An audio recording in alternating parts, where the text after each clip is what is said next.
Good evening, and welcome to the annual A.B. Dick Lecture on Entrepreneurship at Lake Forest College. Lake Forest College, 32 miles north of Chicago, was established in 1857 as a private coeducational liberal arts college. Lake Forest College engages our 1,150 students in the breadth of the liberal arts and the depth of traditional disciplines. Lake Forest College draws its students from 43 states and 44 foreign countries. Faculty at Lake Forest College know their students by name and encourage students to read critically, reason analytically, and above all, to think for themselves. The Alfred Blake Dick Endowment recognizes the long-standing connection between the Dick family, Lake Forest College, and our community. And it is a particular pleasure to note that members of the Dick family are in attendance this evening. Our distinguished speaker this evening validates three key words that are hallmarks of contemporary culture, and they are risk, strategy, and technology. Jeffrey P. Bezos likes to tell his story this way. He has always been interested in anything that can be revolutionized by computers. Upon learning about the dramatic increase in the use of the internet, he focused on creating a new way to retail the World Wide Web's unique ability to deliver incredible amounts of information quickly. From this came a well-calculated business strategy that culminated in the founding of Seattle-based Amazon.com just 4 years ago.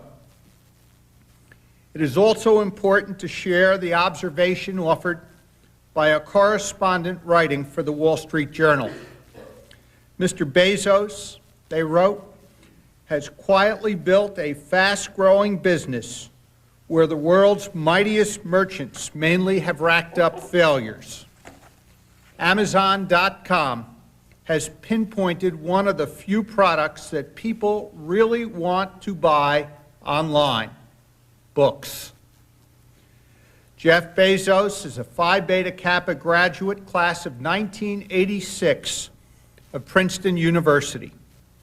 He earned a Bachelor of Science degree, summa cum laude, with majors in electrical engineering and computer science. Now, just before we begin, I wish to warmly acknowledge the presence this evening of Jeff Bezos' aunt and uncle, Noni and David Brock, members of the Lake Forest College class of 1966. The fact is that they had something to do with attracting him to our campus this evening.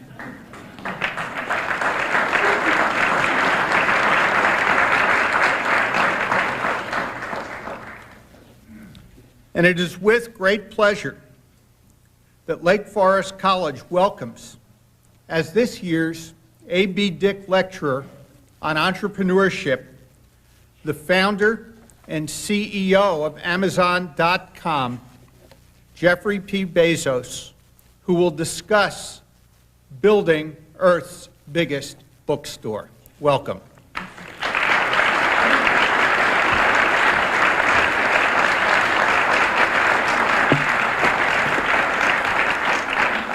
Well, thank you. It's a great pleasure to be here. Thank you for the very nice introduction. The same Wall Street Journal correspondent that you mentioned said so many nice things in that article that I actually forgave him for also noting in the very same article that I have thinning hair, receding hairline. So there you have it. I actually can't resist at any gathering like this, even though it's anecdotal and there's a huge bias in the crowd of people who come, but how many people here have been to Amazon.com? You just raise your hands. Has anybody bought anything at Amazon.com? Yeah? Okay, that's not bad, thank you.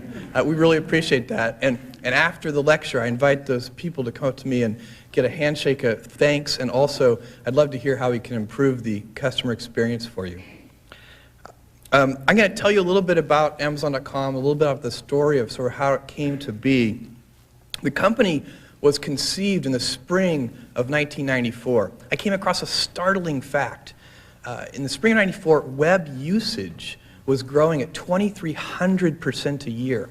Now, you have to keep in mind, human beings aren't good at understanding exponential growth. It's just not something we see in our everyday life. But things don't grow this fast outside of petri dishes. It just doesn't happen. And when I saw this, I said, okay, what's a business plan that might make sense in the context of that growth? I made a list of 20 different products that you might be able to sell online. I was looking for the first best product. And I chose books for lots of different reasons, but one primary reason, and that is that there are more items in the book space than there are items in any other category by far. There are over 3 million different books worldwide in all languages. The number 2 product category in that regard is music, and there are about 300,000 active music CDs. Now, when you have this huge catalog of products, you can build something online that you just can't build any other way. The largest physical bookstores, the largest superstores, and these are huge stores, often converted from bowling alleys and movie theaters, can only carry about 175,000 titles. There are only a few that large. In our online catalog, we're able to list over 2.5 million different titles and give people access to those titles. And being able to do something online that you can't do in any other way is important. It's all about the fundamental tenet of building any business, which is creating value proposition for the customer. And online, especially 3 years ago, but even today and for the next several years, the value proposition that you have to build for customers is incredibly large. And that's because the web is a pain to use today. We've all experienced the modem hang-ups and the browsers crash, and there are all sorts of inconveniences. Websites are slow, modem speeds are slow. So if you're going to get people to use a website in today's environment, you have to offer them overwhelming compensation for this primitive infant technology.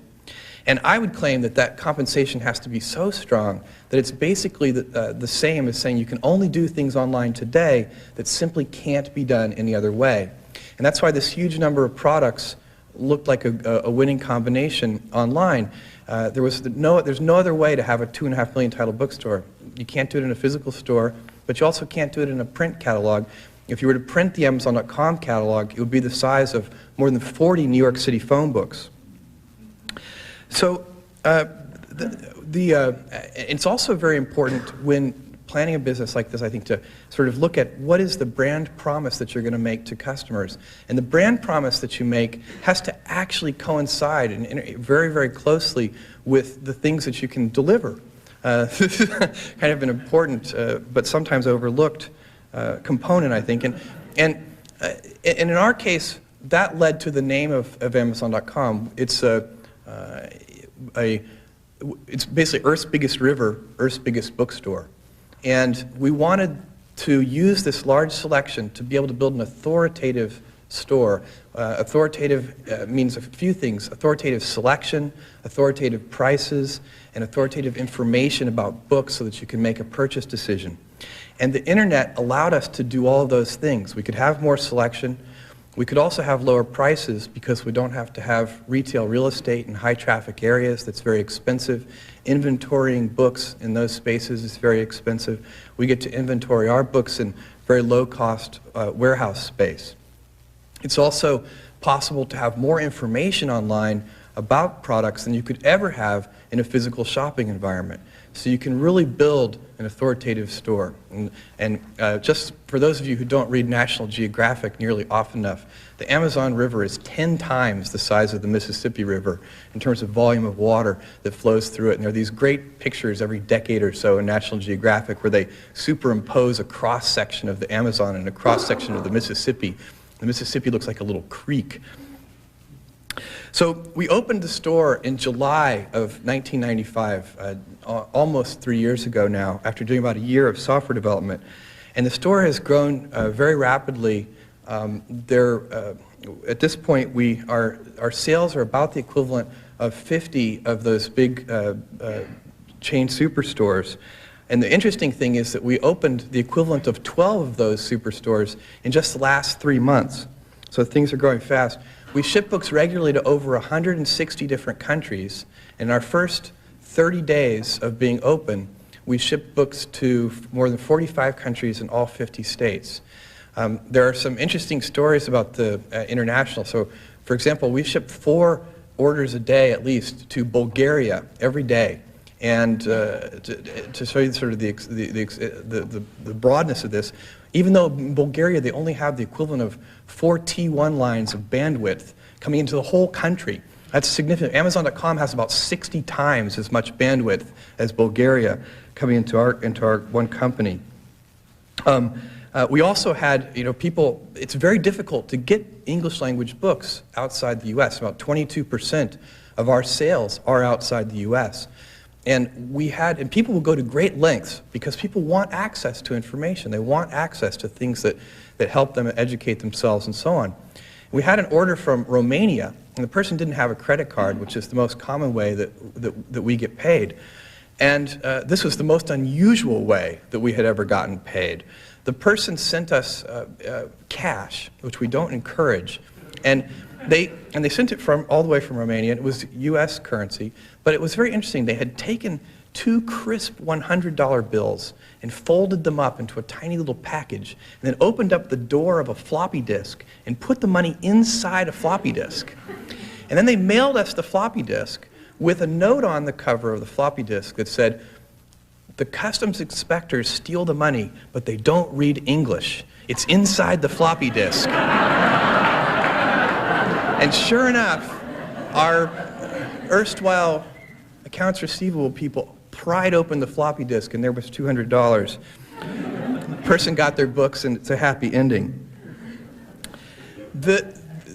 I believe that the primary success factor for Amazon.com has been an obsession over the customer and a focus on customer service.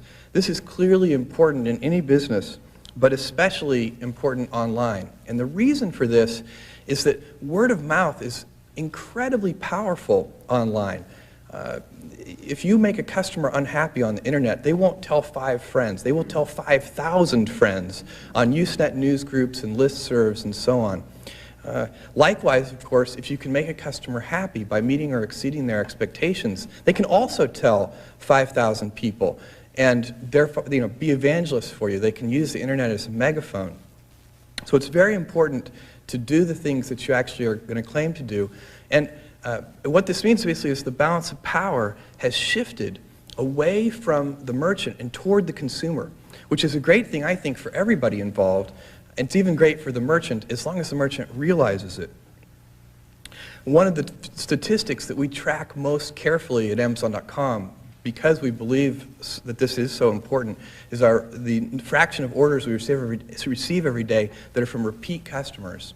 And that number has consistently gone up, and it's now over 58% of our orders that we receive every day, even in the context of a very rapid new customer growth.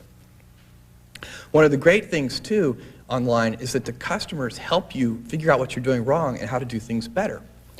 Email is this great medium for receiving feedback because somehow email turns off that little piece of everyone's brain that causes them to mostly be polite. So what happens is, if you go into a restaurant and have a bad meal, very rarely you're trying to have a good time. I never go into the kitchen, grab the chef by the scruff of the neck and say, you really shouldn't be cooking. But online with email, that will happen in a heartbeat. And we've benefited greatly from that, and have, I believe, in the 3 years that we've actually been doing business, I suspect we've received more feedback, both positive and negative, people helping us improve our service, than probably most business establishments have received in the last 20 years. Just very briefly, since a lot of you have actually visited our website and noticed some degree what we're doing, let me just briefly hit on some of the key features of Amazon.com. We do have 2.5 million titles, and that is something, and all these things we try to package together, things that you can't do without the internet, because that's where you'll create real value. 2.5 million titles. We try to focus on convenience, so we have something called one-click shopping. This is a new feature we just launched a few months ago that's been very successful, and it allows repeat customers to literally order with one click of the mouse. This, when we did focus groups and tested this new feature before launching it, the biggest problem was that people didn't really think they had finished the order. So we had to actually change the text surrounding this thing so that it's not only did it say thank you for your order, but in parentheses it now says yes, you really did place an order. This works because we keep the shipping address on file and we keep the credit card number on file, something that you can do online that's very difficult to do in any other way. Because we have the low cost of not having retail real estate, and because also the efficiencies, the personnel efficiencies are very high of doing business this way, we generate, for example, more than $300,000 a year in revenue per operating employee today, even though we're still inefficient in honing our techniques, compared to physical bookstores that generate about $95,000 a year in operating revenue per employee. Now, because of that, we can afford to charge lower prices, and basically what ends up happening is that we offer bestseller level discounts, but instead of on the 65 New York Times bestsellers, on 400,000 bestsellers. We change our website every day, and the reason we do that is to encourage people to come back. And we're happy always when people come to our website, even if they don't buy anything, because we know occasionally they will.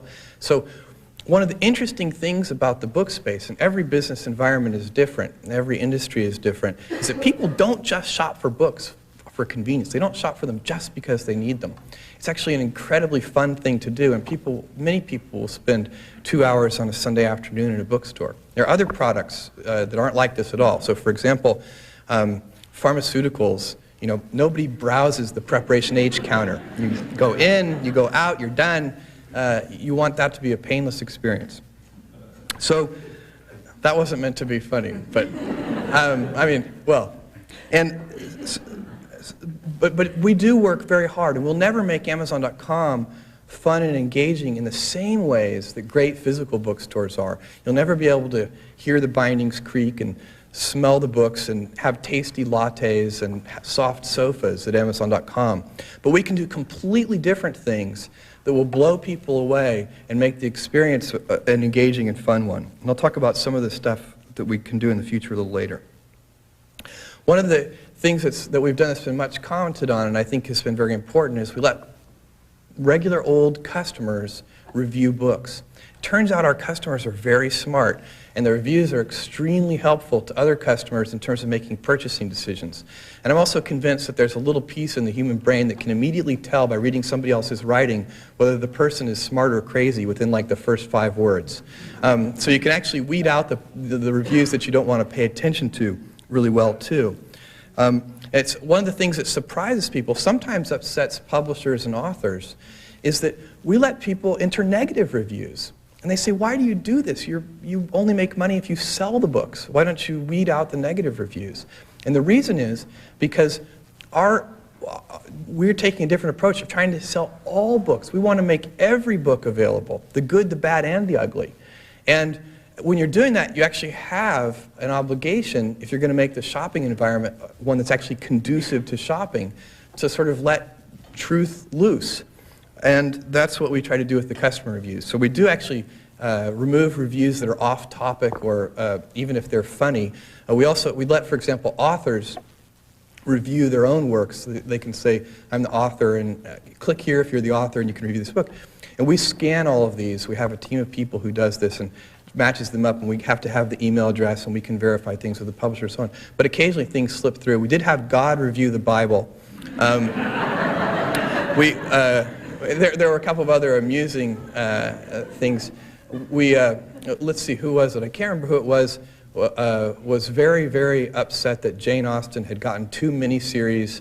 What is the name of the contemporary of Jane Austen who was sort of jealous of her all the time? It's slipping my mind right now.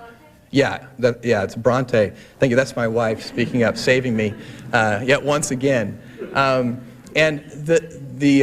Anyway, she also reviewed one of her own works and said, "I just can't believe it, that Jane Austen getting 2 miniseries and a full-length motion picture in 1 year." But even those funny ones we take away. We should probably post them on a special page. That would be a fun thing to do.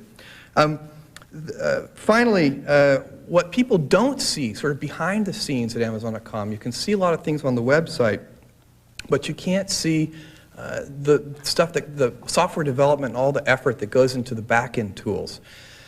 Amazon.com is very much a technology company. In fact, I think of us in many ways as sort of a small AI company. Artificial intelligence is something that's gotten a bad rap, and there are some good reasons for that and some bad reasons. One of the bad reasons is that once the AI guys work really hard and accomplish something, it's not AI anymore, it's just a parlor trick. What's interesting is there's some very simple but sophisticated techniques that are working well to help people discover things online, like collaborative filtering.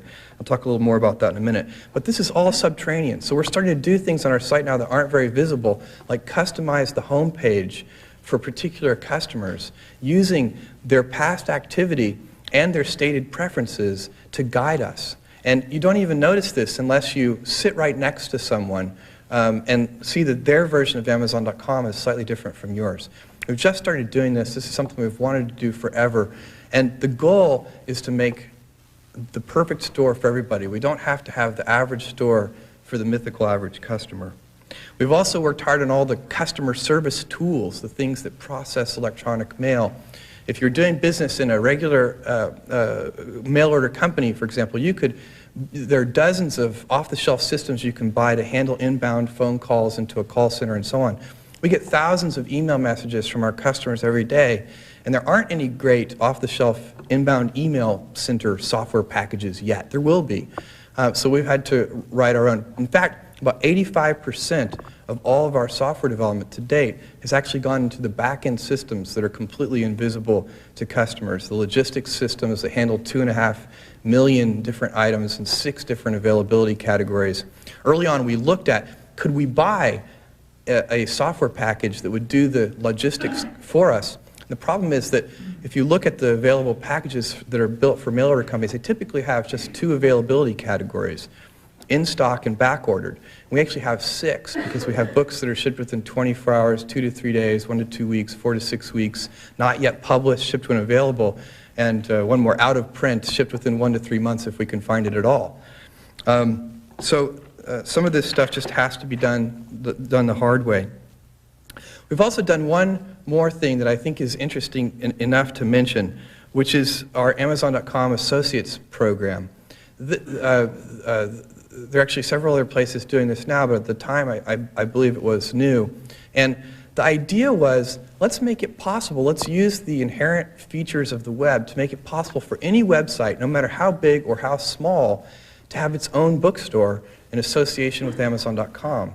And today we have over 30,000 of these associated Amazon.com associates out there on the web, ranging in size from, on the big side, AOL, Excite, Yahoo, Netscape, Alta Vista, GeoCities, to the small, so somewhere in the middle, Dr. Ruth Westheimer sells sex education books from her website through Amazon.com, to the very tiny, one of my favorites actually, a website that bills itself as the Web's, now mind you the Web's, not the World's, the Web's oldest and best place to buy media rights.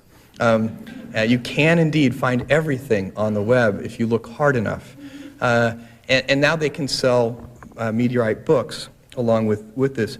It's interesting because it's a win-win-win. It's a win for the associate because we pay them a share of revenues. We pay them 15% of revenues for all the books that they sell. It's a win for our customer because they now have, in many cases, a specialized website like the Meteorite one or one on yellow Labradors and so on that put these books in editorial context. You know, we can't say with editorial authority that this is the Bible of Labrador Retrievers, but there's a website out there that can say that. And finally, it's a win for, I can't remember who I did already, it's a win for us. Yeah, it's also a win for us. And the reason is that we get new customers this way, and these sites help us with branding. So what I'd like to do now is sort of go back in time. So we have over 1,000 employees now, which startles me to no end, because 3.5 years ago we had 7. And so things, and I want to sort of walk you through some of the just really kind of little anecdotes about Amazon.com. From the very beginning, in 1994, when I came across this fact that the web was growing at 2,300% a year, I was working on Wall Street, a very specialized kind of investment bank called a quantitative hedge fund, a company called D.E. Shaw. And when I decided I was going to go do this crazy thing, I went and told my boss, and he said, well, let's go for a walk. So we went on a 2-hour walk in Central Park, and he actually thought it was a good idea. He's a very smart guy. His name is David Shaw. He's one of the few people I know who has a fully developed left brain, a fully developed right brain, just a super smart guy. And he said, this is a great idea, but it would be a better idea for somebody who didn't already have a good job.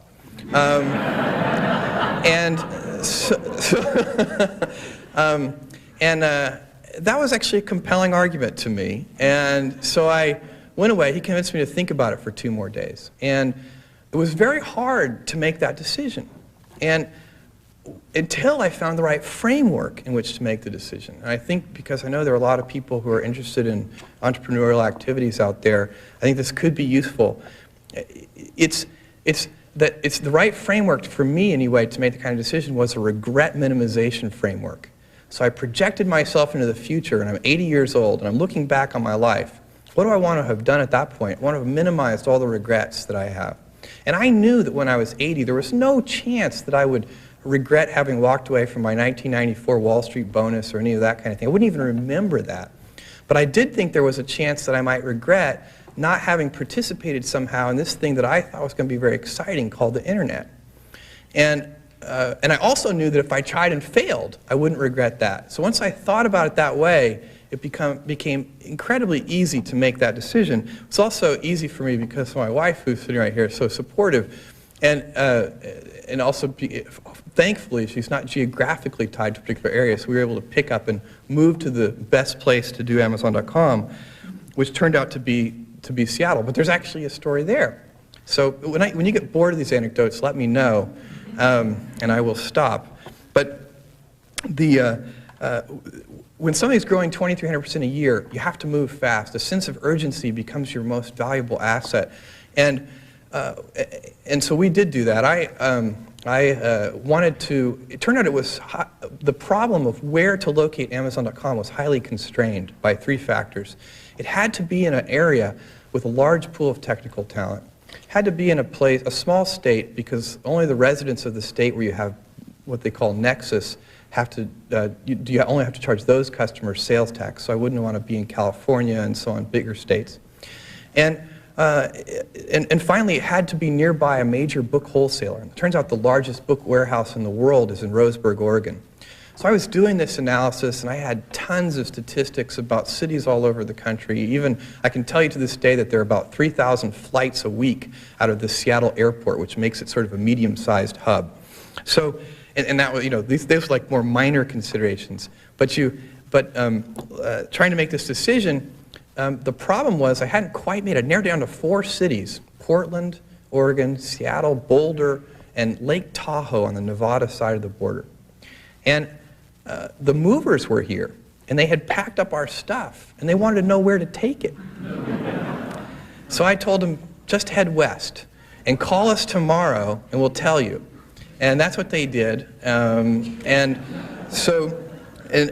my wife drove to Seattle, and I tapped out the first draft of the business plan in the car on the way there. I also called our attorney. I called a friend in Seattle and said, can you recommend an attorney? Retain an attorney by cell phone, and had that person set up bank accounts and so on, so that those were all ready by the time we got there.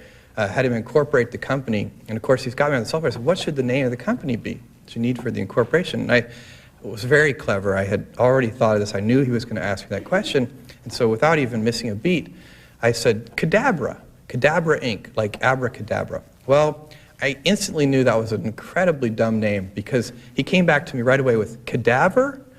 I said, no, not cadaver, cadabra. And he was like, cadaver? I said, no. So anyway, the company was incorporated as Cadabra Inc.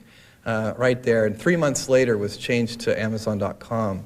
A name that actually the entire A section of the dictionary was perused.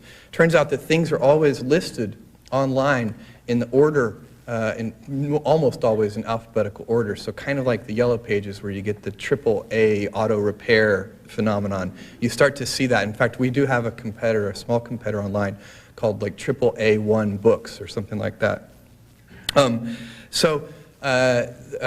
It was hard to pick a name, because even then in 1994, most of the good domain names were gone already. So Amazon.com was people considered to be early, but actually was not that early in this race. The Mosaic Communications, which would later become Netscape, had already been started several months before. Wired Magazine had already started Hotwired. Halsey Minor had already started CNET. These things were happening very, very quickly. So let's see, try to actually pick the more interesting anecdotes here. Well, we found a house that could serve as the first business, and it had a garage, and it seemed the right thing to do since there's a history of startups and garages.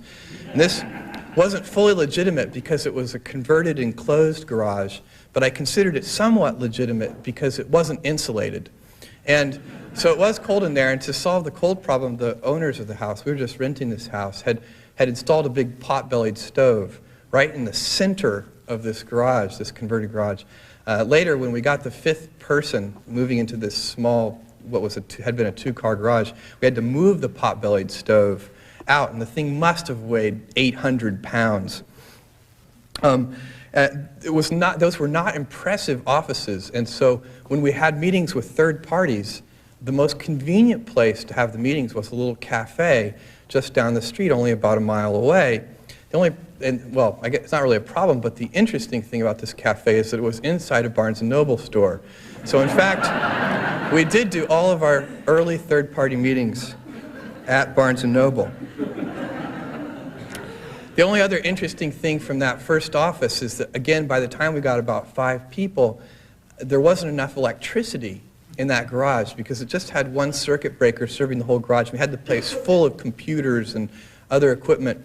And so we had then taken long extension cords and run them from every room in the house into the garage. So we're siphoning the entire house's power into the garage to the point where, my wife couldn't turn on a hairdryer. I couldn't vacuum the living room. If anything like that happened, all the computers would turn off. So we were really getting to a place where we needed to move to a real office to finish up our software development. And we did that. This was a small office, actually about 1,000 square feet of office space, and we had we built our first warehouse space. It's about 400 square feet in the basement of this building. It was actually the Color Tile building in sort of an industrial section of Seattle. And I remember the day before we launched, we had everything set up and we had shelves in the warehouse, and there were no books because we were using at that time an almost-in-time inventory technique where we would order from wholesalers after customers ordered from us. Wholesalers would deliver to us in big boxes, and we'd break them down and ship them out in small boxes.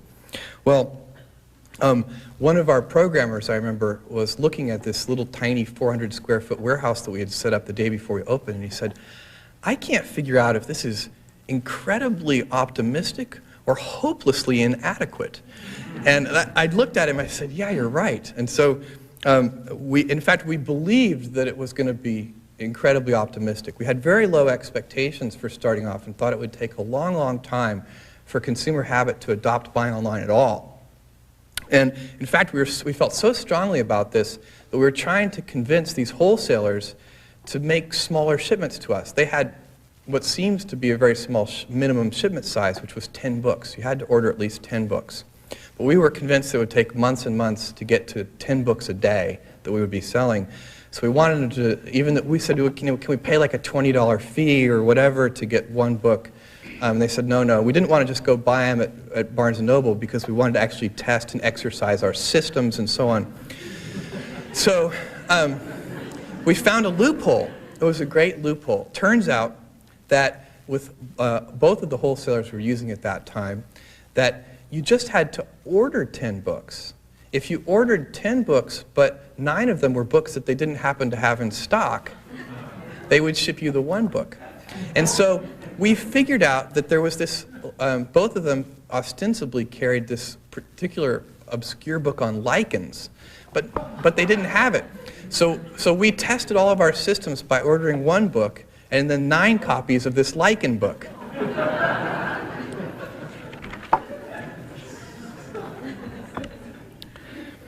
Well, so we did, looking at this hopelessly inadequate or incredibly optimistic space, we launched shortly after that comment was made. And an amazing thing happened. 3 days after launching, we got an email message from one of the founders of Yahoo, who at the time, Yahoo was a very small company. They probably had 4 or 5 people at that time. And the guy said, wow, I saw your website. I think it's incredibly cool, and I'd like to put it on the Yahoo What's Cool list, which at that time was the most trafficked web page on the internet. And still, Yahoo, of course, is the most trafficked site. I'm not even sure if they have the What's Cool page anymore. Things have changed a lot in the near past. And we sort of sat around, and he said, but you're going to get a lot of traffic, and do you want to wait? If this isn't the right time to send all these people to you, let me know, and we can do it in a month or whenever you want. Very informal. Today, to get Yahoo to do something like that, you'd have to pay them tens of millions of dollars. But then it really was just an email exchange. So we sat around eating Chinese food. There were about 7, maybe 9 of us in the company at this point, and in the office discussing whether or not we were ready to have sort of, as Shell, who was our vice president of development, still is now our chief technology officer, said at the time that it might be a bit like taking a sip from a fire hose. And I thought that was right. And we sort of sat around, we talked about it for 5 minutes and said, yeah, let's do it. So we did. And we had programmed a bell to ring every time we got an order, because it was very exciting to get an order.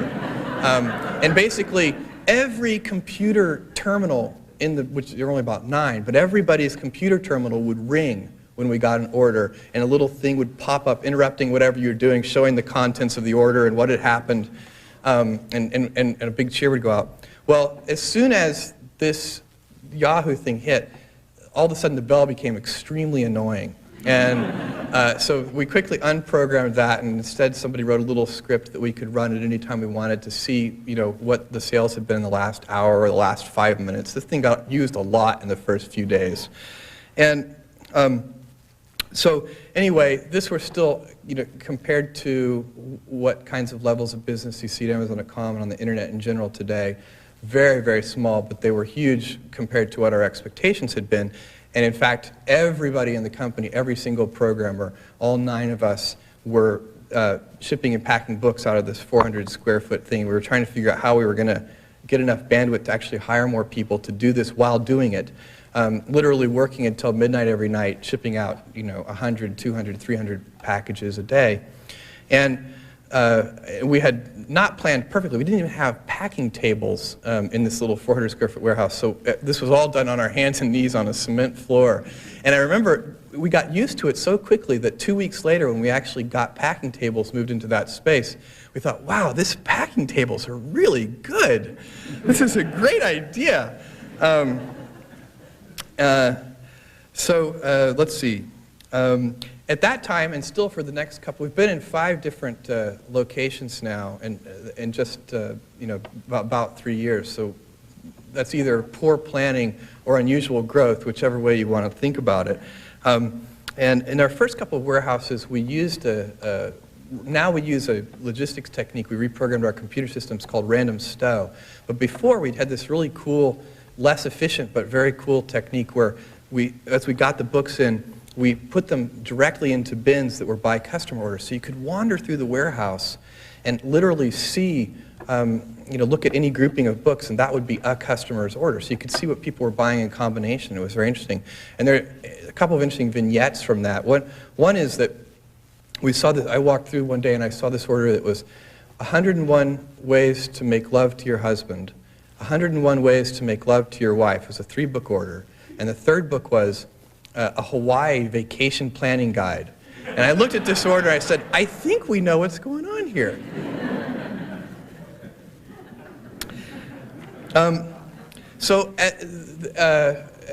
Somewhere around this point, we had gone through a couple of warehouses. We were still a very, very small company in the scheme of companies, but starting to actually be noticed online. We had a revenue run rate of about $5 million a year, and we were featured on the front page of the Wall Street Journal, and the lead story, which was a good thing and a bad thing. It was good because it generated a lot of exposure for the company. And you have to keep in mind that in our first year, we didn't spend $1 on advertising. It was all, anybody found out about us, it was either through word of mouth or through PR. So PR was important to us. And in fact, since then, we've spent a significant amount of money on advertising, but word of mouth is still the largest source of our customers. Again, it being so powerful online. But having this article was good because it generated lots of awareness, and we got lots of new customers as a result of this article. And then those people, if we treated them right, did become evangelists for us. It was bad also because when you get a big article like that, it's not just your customers who read it, but also your competitors. And one of the things that was the wake-up call, whereas the 2,300% a year growth in web usage has been our wake-up call, that Wall Street Journal article was Barnes & Noble's wake-up call. So we, which was basically, that was May of, I guess, '96. It took them about a year from that point to launch a website, which they launched back in May of this past year. And they launched that website, which is a very reasonable website. It's not as good as Amazon.com in any important respect, but it is a good first effort, and it pays, as Andy Grove has told countless audiences, to be paranoid. As I was discussing with we had dinner earlier tonight with a few of the people in the audience, and it pays to be humble and paranoid. Hard to be actually paranoid enough if you're not humble. And we were very worried about what what Barnes & Noble would be able to do with their purchasing power and their brand name. We decided instantly that we weren't going to let the purchasing power get in the way. So we were going to fund any purchasing power difference. So we would have the same prices no matter if our margins were lower. And then we would adopt a strategy of get big fast so that we could eventually level the playing field in terms of purchasing power. And that became a consistent focus of ours that we've articulated now to Wall Street and everybody else. And it's actually at this point quite a well understood strategy. I would say, but the interesting thing, of course, is that Barnes & Noble launched their website about 5 days or so before our initial public offering. I'm sure a complete coincidence of timing, but it didn't upset anything. Even though at the time it was very interesting because there were several pundits, and one in particular who was making the lecture circuit, talking about now that Barnes & Noble was here, it was going to be Amazon.toast instead of Amazon.com. And this was actually, we even found this very funny. It is an amusing thing to say, but we were worried and we didn't know exactly what to expect. We knew that we were going to remain customer obsessed. Our mantra became, it was interesting too, one of the things I was most worried about is that Amazon.com for 2 years had been a company with virtually no competition. At this point, we already had over 300 employees. And so we were sort of, I didn't know whether all the employees were ready for competition and whether, in previous jobs and so on, people had always been in competitive environments and it was a competitive group of people. But we let our mantra be that we were going to obsess over our customers and not our competitors. So we would watch our competitors, learn from them, see what things they're doing good for customers and copy those things as much as we can.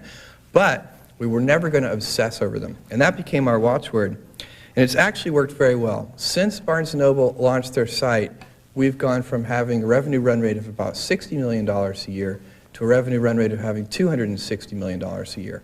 This has happened in just 10 months.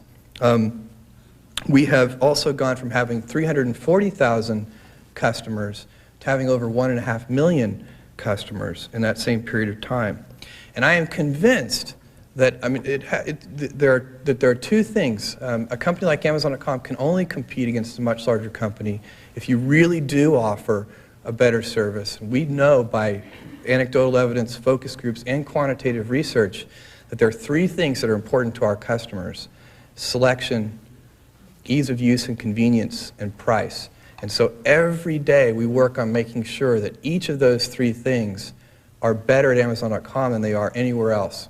And we have a saying that people ask me sometimes, are your customers loyal to you? And I say, absolutely, right up until the second that somebody else offers them a better service.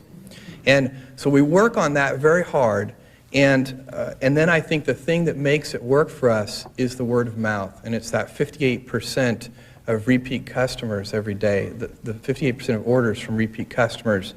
Those people are our evangelists and help us sign up new customers. Let's see, I would say the most interesting thing, though, is that I firmly believe this is day one. This is a time when we know very little about e-commerce and very little about e-merchandising. There's a huge amount to be done. If you look at the kinds of things we'll be working on in the near future, we're going to work on geographical expansion. So we want to make it possible for people to buy a Japanese language book anywhere in the world, for people to buy a German language book anywhere in the world, just as we now do that for American books. We're also working on product expansion. So we want to leverage our customer base, our competencies, and our brand name into products like music and videos.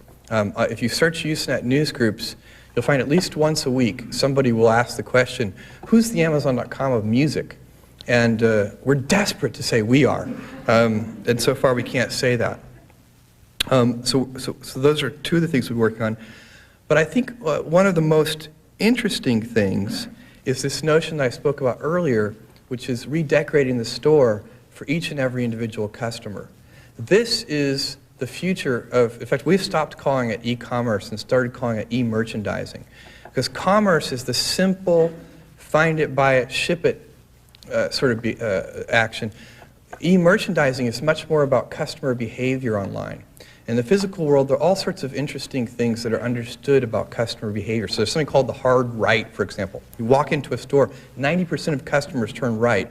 That's why the cash registers are usually on the left and merchandise on the right. There are a whole bunch of those kinds of things. Nobody knows what those things are online. And we view Amazon.com as an experimental laboratory to try and figure out some of those things. At the same time, we can use advanced technology, and we are, as I said, starting to do this now, to not only understand our products on a product-by-product individual basis, but to understand our customers on a customer-by-customer individualized basis. So that we can, the goal is to enhance the discovery process. The goal is to make it, discovery is an incredibly powerful motivator for people. All of us like to discover things. And when you walk into a bookstore and you serendipitously stumble across something that blows you away and say, wow, I really want to read this book, that's very powerful. All of us have read half a dozen books in our lives that have made a major impact on us in some way. And I would posit that there are 500 books in the Amazon.com catalog right now that could have that same sort of impact on you if you could only find them. And I believe that we can use advanced technology to dramatically improve the odds that you can find those books, because we'll not just let readers find books, but we'll let books find readers. What really is the case is that we know 2% about all this stuff that we will know 10 years from now. This is absolutely the Kitty Hawk era of e-commerce and e-merchandising. And I thank you for listening to me, and I am happy to take questions if there are any.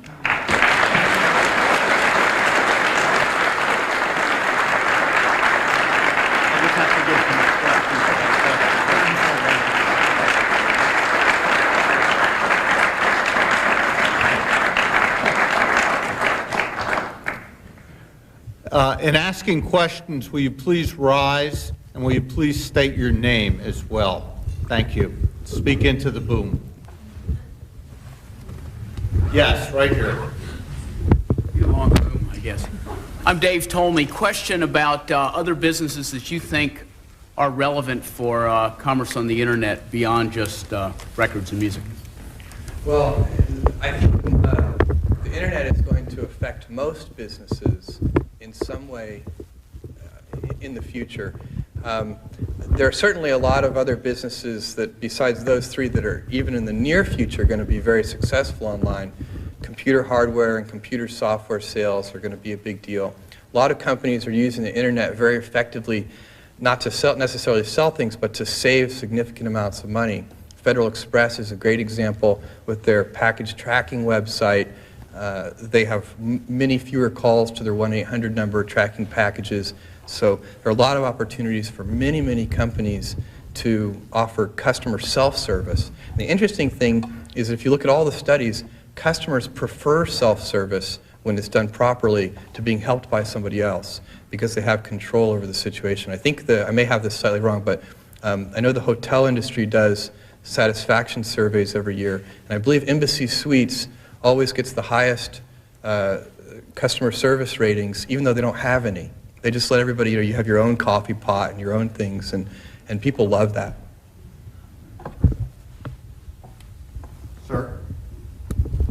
I'm Michael McCaskey. When I visit Amazon.com and I start to look at a review of a particular book, you bring up suggestions for 3 other books. And I wonder in what direction you'll be able to take that as the artificial intelligence component becomes more sophisticated. I know some of the things I'd like you to be able to do, but I'm curious about, where you think it's going to be in 4 years or 10 years, or choose a time frame. Sure. And by the way, please come find me afterwards and tell me what you think we should do. There are huge possibilities for this. One of the techniques that's being used today, and we're using it on our website, is called collaborative filtering.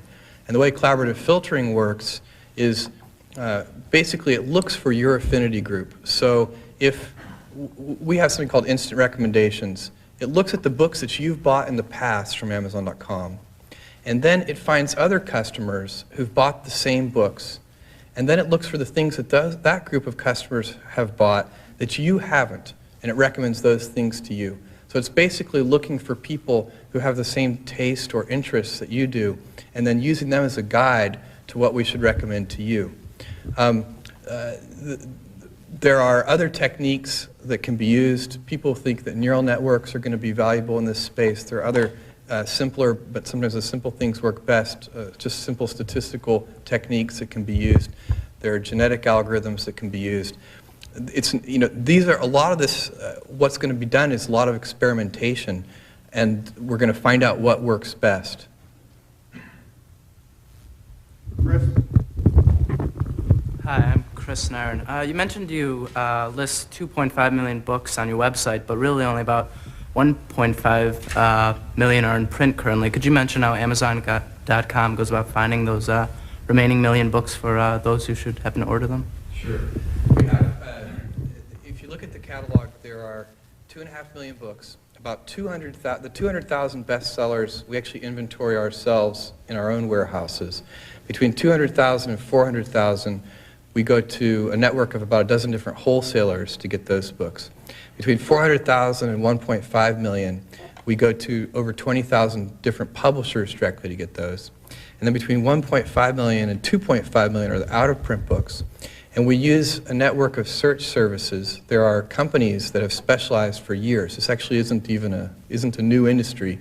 It's just something that the internet is allowing people to access more easily, that we tap into. Those people search for the books. There are 2 basic ways that this has traditionally been done. One way you charge the customer a search fee, and the other way you don't, but you mark up the book. We do the second thing. And and we actually promise to keep looking forever. So we keep it on the search list, we reinitiate it every once in a while, and so it's theoretically possible that you could put in an order and 7 years later we'd email you and say, we did find your book. And there are some interesting stories about out-of-print books found, but I won't go into those. Howard? Good evening. My name is Howard Sonderman, and I was wondering, how do you infuse your employees with your entrepreneurial spirit and vision, in essence, especially in a growing company that's gone from 7 to 1,000 employees? So in essence, how do you cultivate internal entrepreneurship or entrepreneurship? Well, that's a great question, and I will definitely not claim to have a sort of a secret recipe for doing that. Some of it is self-reinforcing. So when a company is doing well and it's growing rapidly, that naturally tends to excite everybody in the company. I also think that corporate cultures are incredibly important, and they're one thing that can never be copied. Competitors can never copy a culture. And the unfortunate thing, I think, for businesses and entrepreneurs is that you can set out from the very beginning with a particular culture that you want to form in mind, as we did. Our watch phrase for that was intense and friendly. And we always talked about it in the sense that you have to be intense. And in fact, if you ever had to give up friendly in order to have intense, we would do that. So if we needed to be intense and combative, we'd do that before we'd be not intense. But so you can start out with the way you want things to be, and then really your early employees become the beginning that you carry around. They carry around the flame of what your culture begins. So I think you mostly, it's a blend of sort of 30% what you set out for it to be, 30% who your employees, your early employees happen to be, and 40% random chance. And the bad thing about the random chance part is that once it's set, you've got it. There's really no way to change a corporate culture. Andrew Miller? Hi, my name is Andrew Miller. You talked a lot about how being customer obsessed is one of your key strategies. And I was wondering what other strategies you're going to need to break into the music industry. Well, in music, I would say that our biggest disadvantage is that we don't have a first mover advantage in that space. And Amazon.com itself has demonstrated that first mover advantages on the internet are incredibly powerful. And in the music space, companies like CD Now and N2K have the first mover advantage. What we have is a customer base of more than 1.5 million people who we have polled and know that many of them will buy music from us. And that customer base is much larger than any other internet retailer in any space. So the strategy really is to leverage that customer base, leverage the brand name, which we've worked very hard to associate with high quality service, low prices, and ease of use, and authoritative selection. So those are the kinds of things that you'll see us do to try and be successful in that space. And there are no guarantees whatsoever that we'll be able to do it. Sir. Brad Bradford. Do you have any anecdotal things on people who've been unhappy and wanted to send stuff back, or has everybody been happy? It's never happened that anybody has been unhappy. I would love to give you an anecdote like that, but there just aren't any. There are many. In fact, oftentimes when I speak, I carry around a few of those messages because the more hostile ones are actually funny. I mean, there's always a good reason for why the person is so upset, but it's a good, sort of cheap way to get a laugh from the audience. But I've gotten email messages from customers in all capital letters and upset for various reasons. The one that springs to mind is a customer who was extremely unhappy that he had spent a large amount of time, hours and hours, filling his shopping basket, and then but he wasn't quite ready to purchase the books. So his online electronic shopping basket at Amazon.com. And then after 30 days had passed, if there's no activity on an account for 30 days, we'd clear out the shopping basket, which he thought was an incredibly stupid policy. And actually we have changed it. I think it's the disk space actually isn't that costly. It kind of probably was a stupid policy. And he also thought that we should at least have warned him, also probably a good point. But he wasn't polite in his message, I can assure you. But we did apologize, and we actually went back through our logs our HTTP logs, which are these huge, massive files, and found his shopping basket in sort of like raw data form and sent it to him, which made him very happy. But you know, there are countless stories like that. Right here. Where do you see yourself in 5 years? Well, I'm hopeful that Amazon.com can continue to be a pioneer in electronic commerce and electronic merchandising. There are lots and lots of stories of companies that were pioneers and then disappeared from the face of the earth. VisiCalc is a great one that, you know, that entrepreneurs should have nightmares over. Their business was taken away by Lotus, and then, of course, the same thing happened to Lotus when Microsoft took their business away. So we are going to work like crazy to expand, not to defend the territory we have now, because I think that strategy wouldn't work. What happens if you just do that is that this is a scale business. This is a business that only works in large size because of their large fixed costs and and very low variable costs. And so what you need to do is have a business of a sufficient size so that you have the right purchasing power and the brand name that's self-sustaining. And really, I think if we work on that, combined with the discovery technology that I was talking about earlier, if we can do those two things in the next 5 years, that will be a huge success. And Amazon.com will all be able to be very proud of ourselves. In the back. Margaret Nugent. Given what you were saying about the people who are carrying the flame at the beginning and how critical they are, could you talk a little bit about who you selected, those 7 people who were in that garage, and whether they've evolved with the company or left? Yeah. Let's see. Of all the original employees, only one has left, and his wife finished her doctorate, and they had to move across the country. Basically, when we are looking for people, we're looking for intense, hardworking, smart people who want to be part of what we're doing. So passion is a part of it. Just plain old smarts, you know, sort of high IQ, brainy people. We really like that. And people who can hire other great people. You know, when I interview somebody, I actually spend about 1/3 of the interview asking them questions designed to ascertain whether or not they can hire great people. So it's sort of the meta interview. And that, I mean, different businesses have different criteria, but in this business, we've reached an interesting inflection point where I would say 70% of the risk now to Amazon.com is execution risk. So it's inside the company. It's, you know, our ability to stumble. We've basically gotten past the point where 70 to 80% of the risk was external and where we needed a huge amount of luck to get to where we are now. Now, all we need is a clear, consistent vision and the ability to execute on it very, very well at high speed.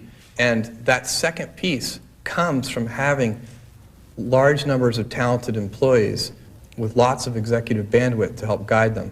And so, you know, individuals do not win. We're very lucky we have unarguably the most talented venture capitalist in the United States on our board. It's a guy named John Doerr. And John is very, all the time talks about the fact that teams win, individuals don't.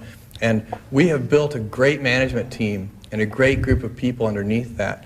And if you look at companies like Microsoft, that's the main way that they've won too. If you look at all their assets, they've got more than $10 billion in cash in the bank. They've got an operating system, which is a virtual stranglehold on the industry. And I would say all those things are great, but the thing that really makes them such an awesome competitor, and the reason that they have the position they have today, is because they don't just have Bill Gates. They have 40 people at the top of that company who are smart and dedicated and hardworking. And if you look down below that sort of incredibly deep executive team, they've got more people that are waiting in the wings to take on that kind of responsibility. So we're trying to build that kind of team at Amazon.com. We've got a great start, and we do have 1,000 entrepreneurs at Amazon.com.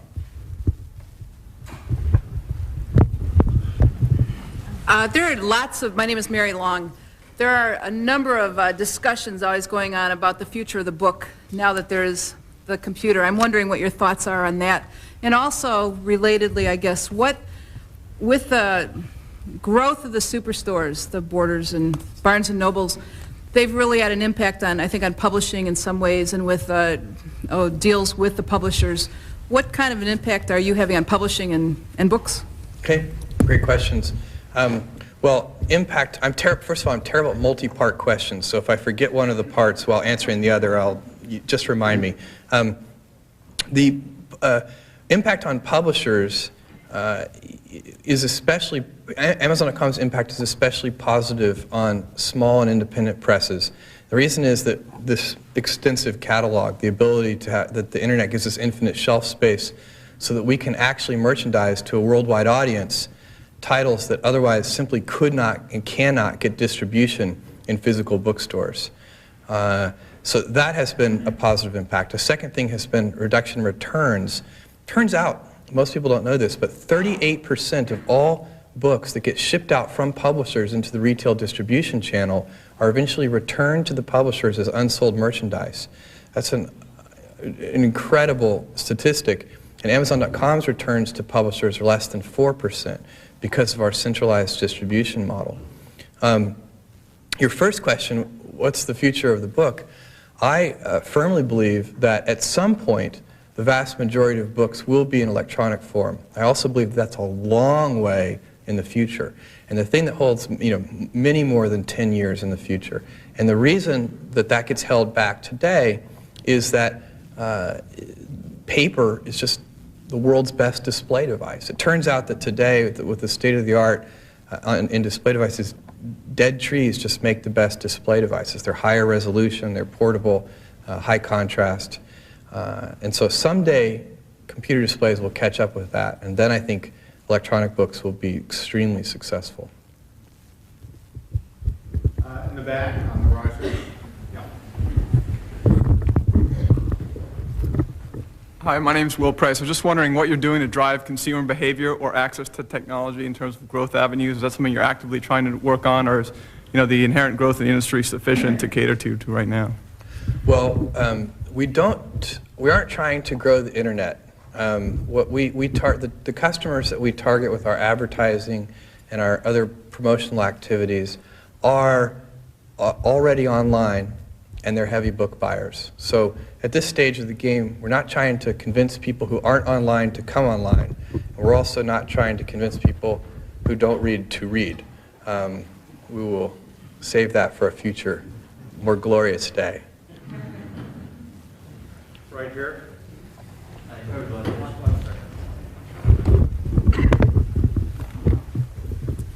I'm Hurt Rogers. You spoke about regret minimization. Do you have other advice for people contemplating moving into entrepreneurship from the normal track? Yeah, I do. I think that I almost started a company straight out of school, and I wouldn't say there are many examples of people who've done that successfully, some very high-profile examples of people who've done that successfully. I actually advise people not to do that. I almost did it. Who knows how it would have worked out, but I think I benefited tremendously from working at a couple of best practices companies that were very entrepreneurial and were fairly small at the time that I did it. And I did that for about 10 years, and I believe that the experience of doing that and working with people like David Shaw at D.E. Shaw & Co. were just unbelievably helpful to me in terms of being prepared to do this. I think it just dramatically increases your odds. And when you're doing things like this, the problem with being an entrepreneur and undertaking a business initiative is that companies don't fail quickly. If they failed fast, that would be okay, because then you could try 20 times. But in fact, they take years and years to fail. They take, if you look at the failure statistics of startup companies, very rare do they fail in the first year or two. It's usually 7, 8, 9 years. So it means that you're dedicating a significant percentage of your life to this thing, and you really want to make sure you've optimized, maximized the odds that you're going to be able to succeed. In the back, right here. I'm Kitty Lansing. I'm curious about what percentage of the books you sell are children's books, because I think of children's books as being so dependent on illustrations. And how do you, is there a way you see getting around that? Yeah. Well, the direct answer to your question is we don't disclose any breakdowns on sales for competitive reasons. I can't actually tell you what percentage of our sales are children's books. But what I can tell you is that the strategy we've taken with children's books is, it turns out with children's books, people just want to be, parents are mostly shopping for children, and friends of parents and so on, adults shopping for children. And they basically want to be told what to buy. So in other things, people know, because you're buying for yourself, you know what you want. But when you're buying something for a 4-year-old, guidance is very much appreciated. And that's the way that we merchandise children's books online. Right here. John McKinven. I'm curious to know how Amazon's going to respond to some of the large strategic relationships that Barnes & Noble is building with, say, America Online or CNN. Well, really, if you look at the large relationships that have been built online, all of the significant ones are actually built with Amazon.com. So, you know, this is one of the advantages of being a first mover. We have multi-year exclusive agreements with 5 of the top 6 websites, including AOL. Barnes & Noble has an exclusive agreement with AOL's proprietary network. We have an exclusive agreement with AOL.com. AOL.com, where we have a permanent homepage banner, for example, is the single most visited web page on the internet. And you know, literally, it's if you take the PC meter data, which is sort of the Nielsen service of the internet, and look at the top 6 websites, we have exclusive multi-year arrangements with all of them, with all 5 of the top 6. The one that's not there is Microsoft. They don't have a relationship with anybody. Well, we're going to bring this to the formal part of our program to a conclusion, although I'm sure that Mr. Bezos will be glad to chat with people informally for a few moments. I want to thank you for coming a long way this afternoon to be with us, and it's made this year's A.B. Dick Lecture at Lake Forest College a truly memorable experience, and we'll be looking for you. Thank you.